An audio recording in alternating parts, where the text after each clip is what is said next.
fresh fish.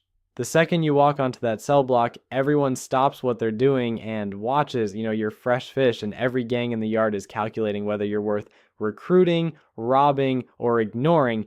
You've got maybe a day or two before someone approaches you with an offer of protection, and that offer always comes with a price.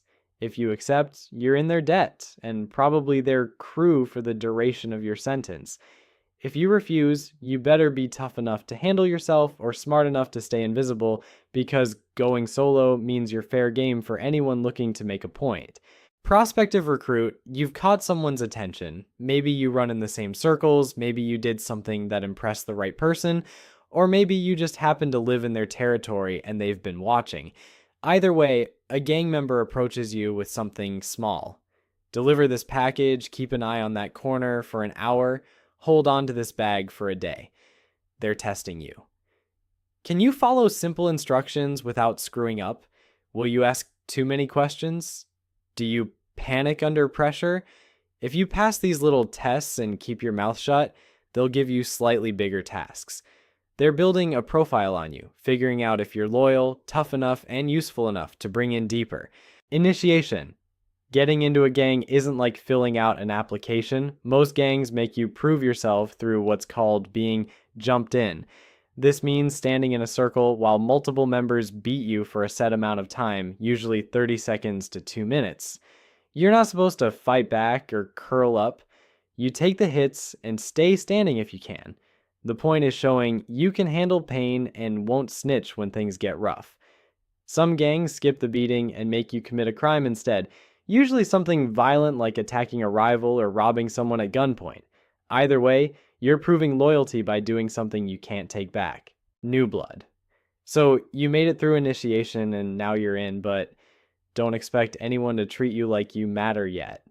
You're at the absolute bottom of the hierarchy, which means you do whatever you're told without asking questions or complaining. That might be running errands, standing watch for hours in the cold, collecting debts from people who owe money, or cleaning up after meetings. The older members are watching to see if you'll follow orders, keep your mouth shut, and handle pressure without falling apart. If you prove yourself reliable over time, you might earn some respect and move up. Until then, you're basically the organization's errand boy. Foot soldier. A foot soldier is exactly what it sounds like. The basic grunt doing the everyday work that keeps the gang running. You're the one actually on the street handling most of the action. This means getting into fights when someone disrespects the crew, moving contraband from point A to point B without getting caught, knocking on doors to collect money people owe, and standing around looking intimidating when your higher-ups need backup. It's not glamorous.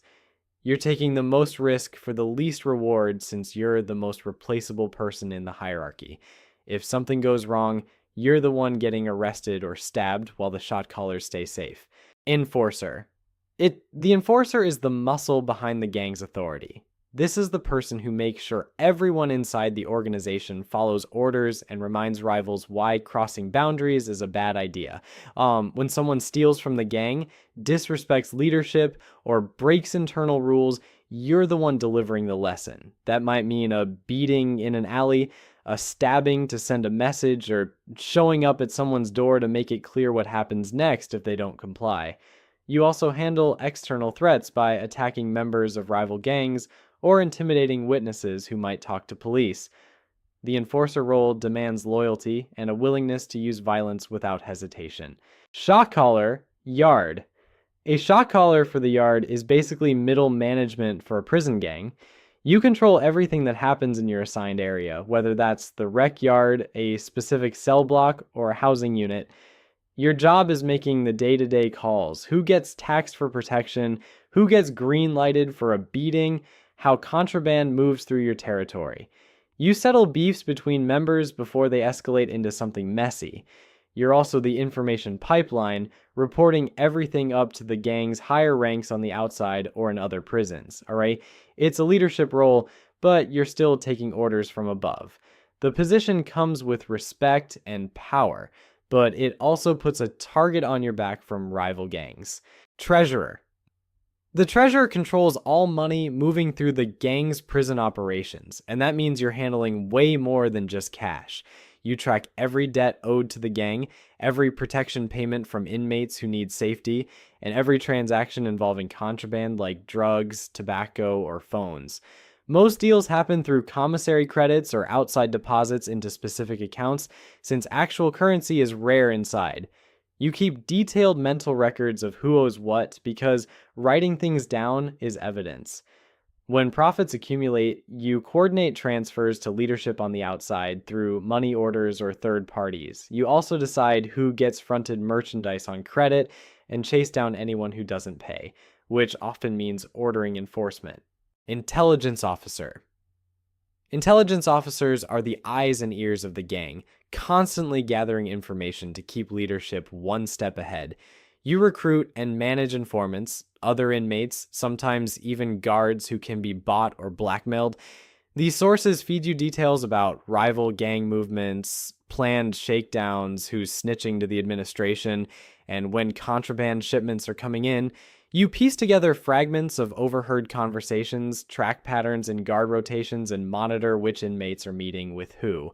All of this gets filtered, verified, and presented to leadership in regular briefings. The job requires patience and a good memory since you can't exactly keep written records lying around. One mistake or bad source can get people killed. Lieutenant.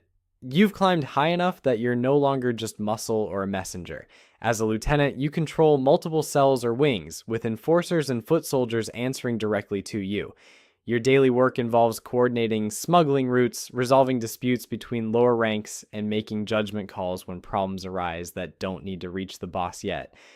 You sit in on strategy meetings with top leadership, offering input on territorial issues or how to handle rival factions. Guards know your name, and some are probably on your payroll.